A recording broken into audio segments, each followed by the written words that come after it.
Alors Ahmed, bon, vous savez que tout le monde n'est pas d'accord avec vous, évidemment. Il y a des gens qui sont même... Oh là là, il y a des gens qui en ont ras-le-bol. Voici Sabine Hérol et Jean Martinez. D'accord ? Faut qu'on bouge encore.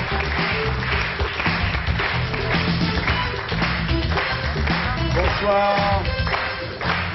Alors Sabine Hérold, bonsoir. Vous avez 21 ans, vous êtes à Sciences Po. Vous êtes le porte-parole de l'association Liberté, j'écris ton nom. Et la presse vous a surnommé la Jeanne d'Arc des libéraux. Et Jean, vous avez 24 ans, à Sciences Po aussi, et vous avez été propulsé sur le devant de la scène lors de la contre-manifestation du 25 mai, organisée par l'association Liberté. J'écris ton nom, ce qui fera plaisir à Paul Éluard quand même, parce que c'est une récupération un petit peu hâtive. Alors, votre discours, en fait, c'est la révolte des citoyens anonymes, de la majorité silencieuse. Hein. Pour vous, la démocratie est en proie au bon vouloir des syndicats, dites-vous, qui représentent moins de 20% des salariés lors des élections professionnelles.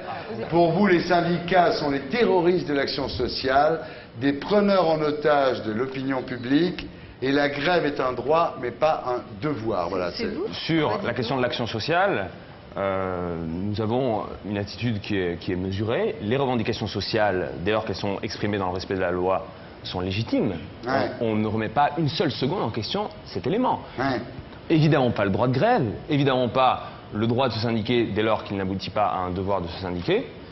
Ce qu'il nous semble, c'est que ces revendications, pour légitimes qu'elles soient, ne dispensent pas les syndicats d'un comportement responsable à l'égard des usagers du service public des transports, à l'égard des usagers du service public de l'éducation, ces étudiants qui, dans le sud de la France notamment, ont essayé de se rendre à leurs examens, parfois avec certaines difficultés. Les revendications sociales, encore une fois, font partie de notre démocratie, mais doivent être exprimées dans un certain respect de cette population qui refuse, une fois encore, de se trouver entre le marteau et l'enclume, entre le gouvernement et les syndicats. Vous faites partie de ceux qui disent ras-le-bol. Il ne faut pas que les syndicats bougent, il ne faut pas que les travailleurs fassent grève parce qu'ils vous embêtent, vous.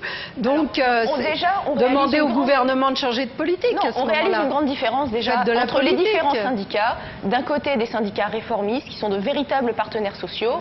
C'était la CFDT, qui se disent d'accord avec le gouvernement. Ceux qui au moins ont des propositions réalistes et qui rentrent dans un vrai phénomène de négociation. Vous pouvez me dire ce qui n'est pas le cas des autres. Par exemple, on peut citer FO ou Sud, qui eux sont dans un jeu d'opposition systématique et qui n'ont aucune proposition économiquement réaliste. Est-ce que vous pouvez me dire, puisqu'on parle de la réforme des retraites, c'est quoi les propositions réalistes des organisations syndicales que vous citez et qui vont améliorer la vie des travailleurs? Vous pouvez me le dire?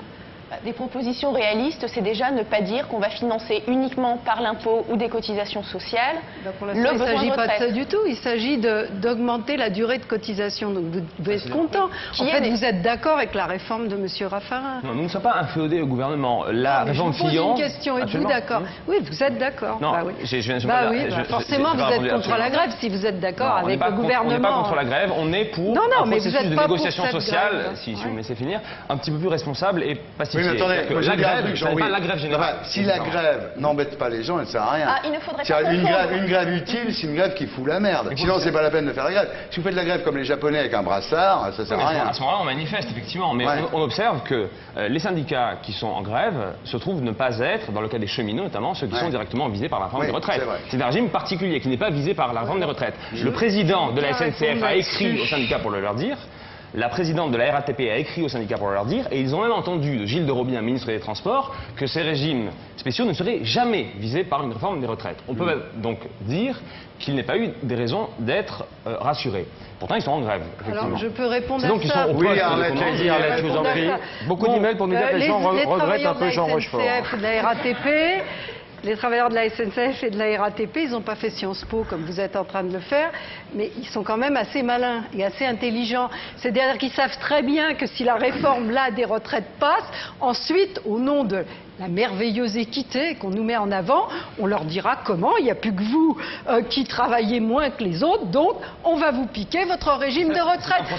Mais non, c'est une auto-légitimation de la grève, quelle qu'elle soit. Mais ça a commencé à EDF déjà, le gouvernement l'a déjà fait, il vient déjà de sortir du système de retraite, le système de retraite d'EDF pour pouvoir la privatiser, il vient déjà de le sortir, ce régime spécial, parce que ça pesait soi-disant trop sur les finances des entreprises. et que ce fleuron de l'industrie nationale ne pourrait pas être vendu suffisamment cher à des spéculateurs qui ont envie, eux, pas de travailler, mais de gagner de l'argent sur la sueur des travailleurs. Et voilà. Que Vous avez réveillé Arlette.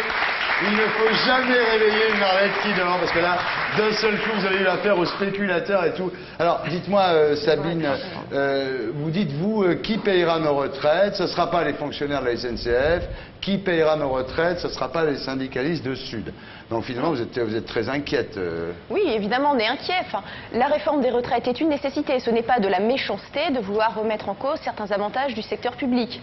C'est une nécessité. Les rapports démographiques ont évolué. Et contrairement à ce que vous disiez, l'augmentation de la productivité ne permettra pas de compenser cela, puisque cette augmentation a déjà été prise en compte par les rapports, en particulier celui du Conseil d'orientation des retraites. Donc, il faut bien trouver un moyen de le financer, et c'est une manière justement de permettre que chacun puisse avoir une retraite. Si on ne change rien, le système explose. Finançons-le sur les gains de productivité faits par les entreprises. Il faut être un petit peu réaliste. On sait très bien que nous sommes dans un système c'est tout à fait du réalisme. On ne peut pas se permettre de gréver les entreprises. Après, les entreprises risquent de les entreprises ou les propriétaires et les actionnaires des entreprises, qui eux, pendant que les travailleurs sont mal payés et ont des petites retraites, parce que vous savez peut-être pas qu'il y a 3 ou 4 millions de personnes aujourd'hui qui vivent avec le minimum vieillesse. Alors bien sûr, les gens que vous défendez aujourd'hui, eux, ils n'ont aucune crainte pour leur retraite. De l'argent, ils en ont, ils pourront... On rentre. Ils pourront même prendre des plans de pension privés à côté et tout. Hein. Mais en particulier les femmes qui ont des retraites dans la majorité des cas inférieures de moitié à celles des hommes. Vous le savez ça? Parce que les femmes travaillent à temps partiel le plus souvent et qu'elles n'auront jamais suffisamment pour avoir leur retraite pleine. Ça vous gêne pas. Ce qui vous gêne, c'est qu'on puisse prendre sur les profits des entreprises. Mais les profits des entreprises, je suis désolée, elles sont faits avec le travail des salariés. Et s'il n'y a pas de travail des salariés, il n'y a pas de profit des entreprises. Il n'y a pas de salariés. Aussi. Parce qu'il y a des entreprises... Il y a des entreprises d'État qui vont très très bien, figurez-vous, et qui n'ont pas besoin de patrons privés pour aller bien. En tout cas, il y a des syndicats réformateurs qui ont une logique de négociation sincère, qui ne disent pas uniquement augmentons les charges patronales, qui aurait pour effet de geler les salaires d'ailleurs, hein, mais ça vraiment ça vous intéresse un peu moins, qui ne disent pas c'est en taxant le profit, c'est-à-dire là encore en grevant l'investissement et donc en nuisant les capacités des entreprises à créer des emplois dans l'avenir, qui ont une attitude qui nous semble assez responsable. Et nous, en tout cas, nous avons l'ambition, d'une part, d'un dialogue social responsable, qui... Un peu à l'allemande, en fait, vous, ce que vous voulez. Mais à l'européenne, c'est à l'allemande, c'est-à-dire qu'en Allemagne, les syndicats se mettent d'accord avec les patrons. C'est vrai qu'en France, on a une tradition d'affrontement. On va sûrement connaître des grèves en Allemagne, et on vient de connaître en Autriche la plus grande grève générale qu'il y a eu depuis 50 ans, là aussi sur une réforme des retraites. Bien. Alors, on va pas vous faire savez, la les politique lieux de communs... l'Autriche.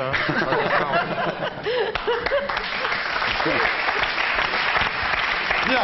Alors...